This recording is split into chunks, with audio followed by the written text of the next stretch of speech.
Lama tak terdengar kabarnya di panggung hiburan, Lee Jong Hon dikabarkan bangkrut karena karirnya redup di Indonesia.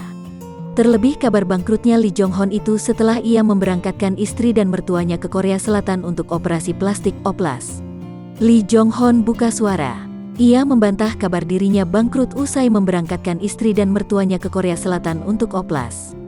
Kalau bangkrut puji Tuhan tidak, tapi memang habis banyak tapi ya kami ada kerjasama dengan rumah sakit di Korea juga, kata Lee Jong Hon ketika ditemui di kawasan Mampang Perapatan, Jakarta Selatan, Rabu, tanggal 26 Mei tahun 2021. Lee menegaskan ia masih punya uang untuk menghidupi keluarganya usai mengeluarkan uang untuk oplas istri dan mertuanya di Korea Selatan.